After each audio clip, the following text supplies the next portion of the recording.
Hello, it's Martin here. Welcome to another episode of converting Larry the Landy into an Overland camper. Today, what I want to show you is the fitting that I did for the snorkel, and just a little bit about finishing off the plating on the sides and on the top of the front here. Now let's get into it. On the 200 TDI, the air inlet is on the near side, and what should happen is, here's the air cleaner here, and this is where the air goes in.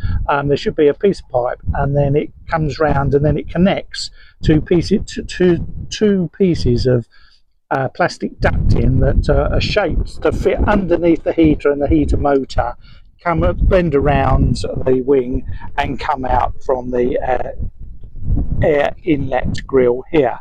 But the problem is on this car is that the two bits of ducting were missing, so I had to find a way of getting the air through the wing. Now you can get second-hand bits of ducting because they don't make them, they're not manufactured anymore, but you can get second-hand bits, but they are incredibly expensive. So what I've done, I've used this 70mm silicon pipe with a spiral wire spiral on it, and I've managed to feed it underneath the heater, around the heater motor.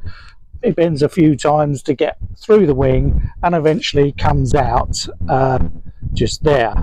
And so then this piece of metal here is a right angled bend from a piece of 65mm exhaust pipe, which I've Jubilee clipped on. There's the Jubilee clip there, and then attached to this side this is just a piece of aluminium that I cut out the size of the hole, and then the old exhaust pipe is just sealed into that, and then that fits there to take up the place where the vent would be.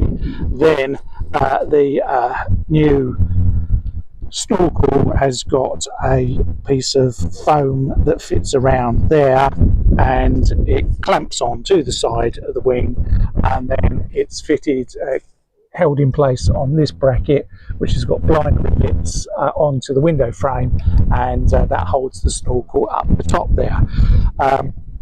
The kit came with like riv nuts to bolt your snorkel onto the side of the wing, but I don't like riv nuts because what tends to happen is that over time, as the bolts get rusty, you try and undo them and it turns the riv nut round on the inside, and then you're completely stuffed. So I've used these self-drilling bolts that just go straight through the wing. I mean, they're really long though, because they're not for the job, but they're not interfering with anything, so that's worked quite well.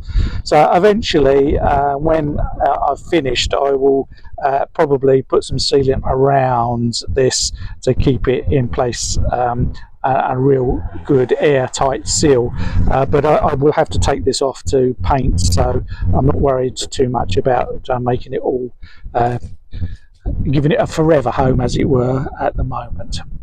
So that's what I've done to put the snorkel on, and then the snorkel itself, it just bolts against the wing and fits up there, and the air comes in at the top there. There were no instructions with the kit at all, so I don't know whether you're supposed to normally just bolt straight over the grill that's there, but I didn't have the grill anyway, so it didn't matter. What I've also done is finish the riveting of the plates on the sides here. So what I've done is added rivets in the middle of the plate that fits onto the middle rib to stop the booming of the plate as you go along. So that side went well.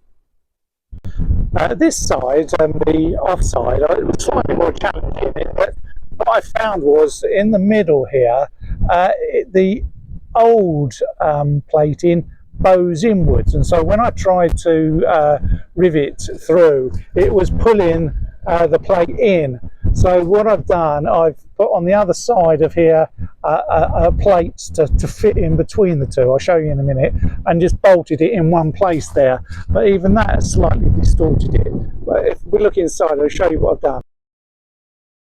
So inside, for whatever reason, there's a gap between the rail here and the skin here. And so what I did, I put in this piece of aluminium plate just to fill the gap, and then that's the other side of the bolt there. So that's all nice and firm now, doesn't move. One of the other problems I had was up the front here.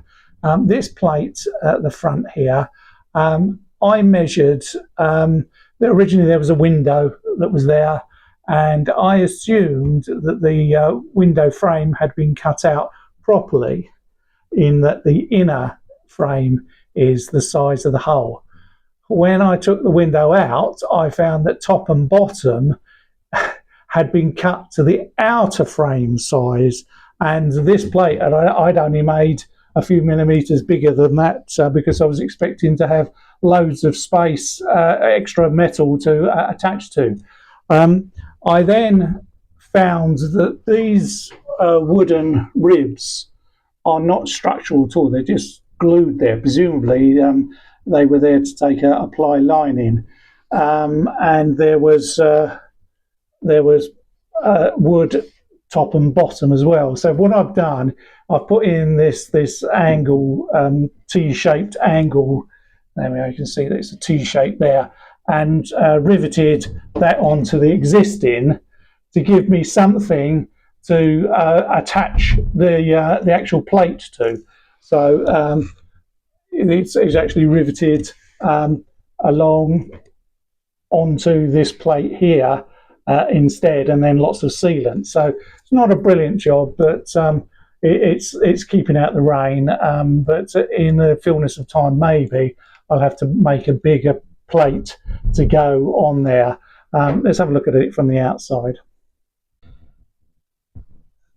This is the window that came out, and so instead of the hole being from there to there, it was from the outside to the outside.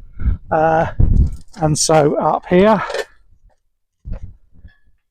the top and bottom of that aluminium sheet are virtually the same size as the hole, whereas I was expecting there to be, 1 or 2 centimeters inside of that. So I've had to put sealant top and bottom, and it has kept out.